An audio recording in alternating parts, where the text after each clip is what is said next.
Hello friends, welcome to my channel M with Deepti. तो आज है मंडे और आज है डेट 18 नवंबर।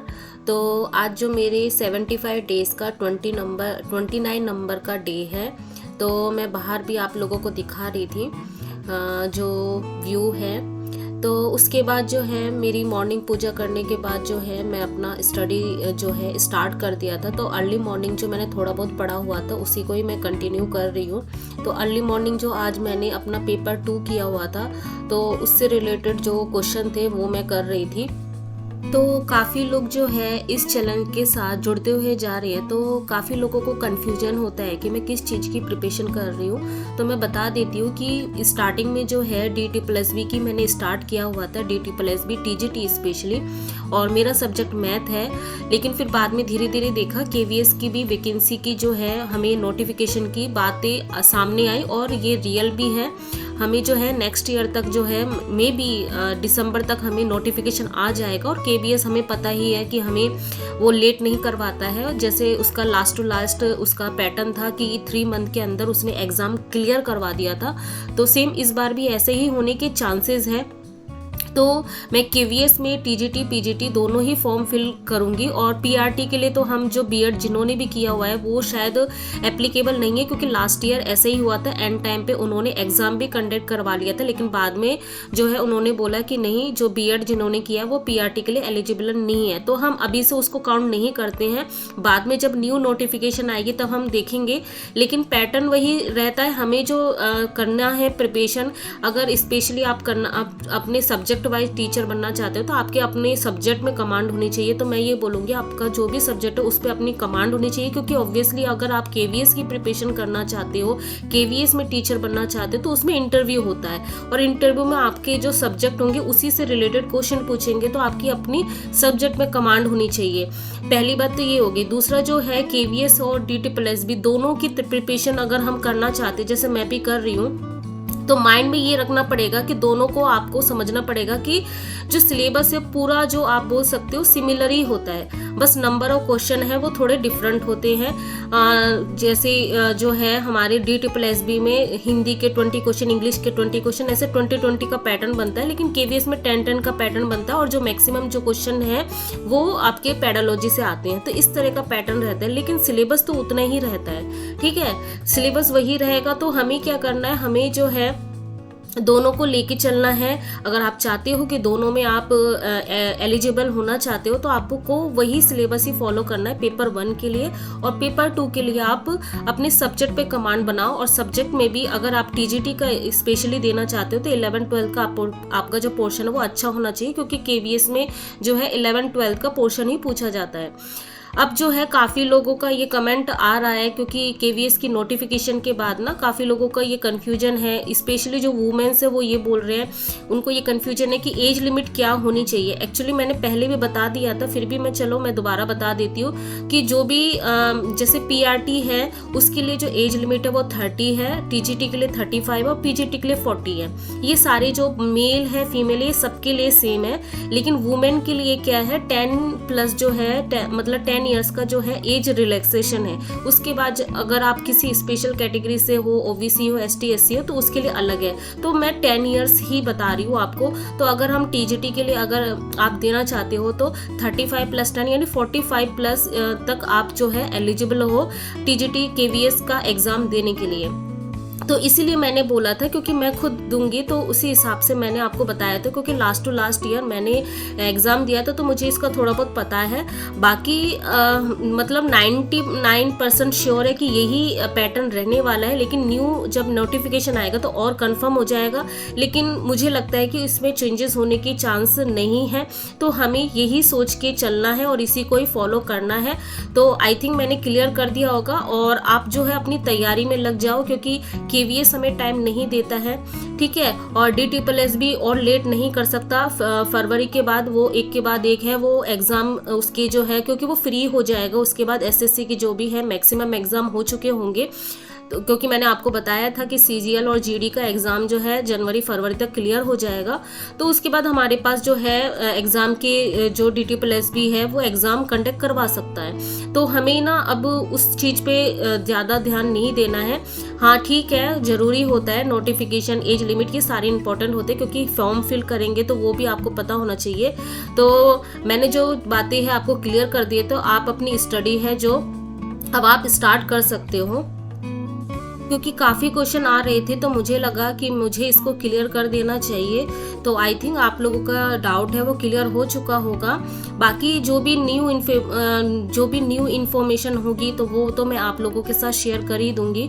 तो अभी जो है मैं रात की मतलब अपनी नाइट टाइम स्टडी कर रही हूँ। एक्चुअली जो है हमारा डिनर हो चुका था और मेरे बेटे का क्या है इसी वीक में ही ओलंपियाड का एग्ज़ाम था, तो मैं साथ में लेके ही उसको बैठी हुई थी, उसको भी पढ़ा रही थी और अपना भी स्टडी कर रही थी। तो जब भी उसको पढ़ाना होता है ना तो मैं यही करती हूँ कि मेरा जो मैथ का जो रहता है क्वेश्चन मैं करती रहती हूँ और उसको बीच में कुछ पूछना होता है, क्योंकि जब थ्योरी वाइज कुछ पढ़ रही होती हूँ बोल बोल के तो डिस्ट्रैक्शन होता है। और रात को मैं भी, आपने देखा ही है कि मैं अपना पेपर 2 ही कर रही होती हूँ, मैथ जो मेरा सब्जेक्ट मैथ है उसी को ही कर रही होती हूँ, क्योंकि रात में मुझे क्या ज़्यादा इतनी एनर्जी नहीं बचती है, मुझे ऐसा फील होता है इतनी एनर्जी बचती नहीं है कि मैं बोल बोल के थोड़ा सा याद करके वो करूँ। तो थोड़ा बहुत तो चेंजेस होता है, लेकिन नॉर्मली मेरा पैटर्न यही रहता है। और जिनका सब्जेक्ट मैथ है तो काफ़ी लोग ये भी पूछते रहते हैं कि मैं अपने पेपर 2 के लिए क्या क्या मतलब रिसोर्सेज फॉलो करती हूँ। तो इसके लिए मैं एक सोच रही हूँ कि सेपरेट एक वीडियो बनाऊँ, क्योंकि काफ़ी बार जो है ये क्वेश्चन सेम आता रहता है, तो फिर मुझे बार बार बोलने में भी अजीब सा लगता है कि मतलब एक ही चीज़ बार बार बोलते हैं तो फिर वो भी मतलब थोड़ा सा दूसरे लोगों को डिस्ट्रैक्शन होता है जो जिनका सब्जेक्ट अलग है। तो फिर भी मैं थोड़ा सा बता देती हूँ कि जो मोस्टली जो है मैं अभी जो कर रही हूँ बुक से और यूट्यूब से करती हूँ, और जो मेरा पेड बैच है वो कभी कभी देखती हूँ, क्योंकि वो इतना यूज़फुल नहीं है। क्योंकि एक्चुअली जो मैंने पेड बैच लिया हुआ था वो फर्स्ट टाइम ही पढ़ा रही थी वो मैम, क्योंकि हमें कोई अंदाज़ा नहीं था उस ऐप में, उस चैनल के बारे में, मतलब जो ऐप है उसके बारे में, कि हमें यही लगा था कि सर ही पढ़ाएंगे, लेकिन बाद में चेंजेस हो गए बहुत सारी चीज़ें। अब आप एक बार जो चीज़ें खरीद लेते हो, वो परचेज कर लेते हो कोई चीज़, उसके बाद तो आप कुछ नहीं कर सकते हो, आपके हाथ में कुछ नहीं है, तो फिर जो है उसमें पछताने से कुछ नहीं। तो फिर बाद में जो है मैंने यूट्यूब से पढ़ना स्टार्ट किया। तो यूट्यूब में काफ़ी जो चैनल है मैं आप लोगों के साथ शेयर करूँगी जब मैं इसका वीडियो बनाऊँगी सेपरेटली। और मैक्सिमम जो है उसके बाद जो क्वेश्चन की प्रैक्टिस करनी होती है वो यूथ पब्लिकेशन, और एक और मैंने बुक बताई हुई थी जो शेंकी सर ने आप लोगों के साथ शेयर की थी, MCQ मैथमेटिक्स नाम से है। ये 2 बुक है, इन्हीं से मैं प्रैक्टिस करती हूँ जो भी मुझे करना होता है। ठीक है, तो यही था। तो आज है मंडे और आज है 18 नवंबर और आज मेरे 75 डेज़ का 29 नंबर डे है। तो GS में जैसे कि सुबह मैंने बताया था कि आर्ट एंड कल्चर में स्टार्ट करने वाली हूँ, तो आज इसका ओनली 1 आवर ही मैंने किया। और इसमें जो मोस्टली है जो प्रीवियस वाले जो मेरे पास नोट्स बने हुए थे, जैसे फेमस टेम्पल, फेमस जो क्लासिकल डांस है, ये सारे भी मैंने रिवीजन की कि जो मेरे पास अवेलेबल है, और बाकी जो मैंने यूट्यूब से देखा था उससे भी थोड़ा मैच करने की कोशिश की कि उसमें क्या है। क्योंकि हर बार आप देखोगे जब भी वीडियो कोई भी या नए नए क्वेश्चन इसमें बनते रहते हैं, तो आप ऐड करते हुए जाना, उसको नोट करते हुए जाना, जो भी लेटेस्ट क्वेश्चन आपको दिखता है। मैं भी ऐसे ही कर रही हूँ, इसलिए मैं आपको बता रही हूँ।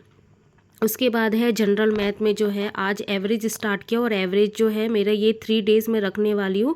जितना भी होगा इसमें वो हम करेंगे। वैसे तो मैंने वीकली प्लान में बताया हुआ था कि इस वीक एवरेज करेंगे, फिर मुझे लगा परसेंटेज फिर छूट जाएगा, उसका 5 आवर्स का पेंडिंग है, तो फिर मैंने यही डिसाइड किया कि एवरेज 3 डेज़ करूँगी और 3 डेज़ जो है परसेंटेज, जो 11 आवर्स का जो वीडियो है परसेंटेज वाला, वो वाले वीडियो के बोल रही हूँ, तो उसको फिनिश करना है। क्योंकि अर्थमेटिक की जो बोलते हैं ना कि स्ट्रेंथ है, बेस है, प्रॉफिट लॉस और परसेंटेज, ये दोनों ही होते हैं, तो इनमें अगर अच्छे से कमांड हो गई तो फिर बाकी आप कर सकते हो, तो उसको छोड़ना नहीं है।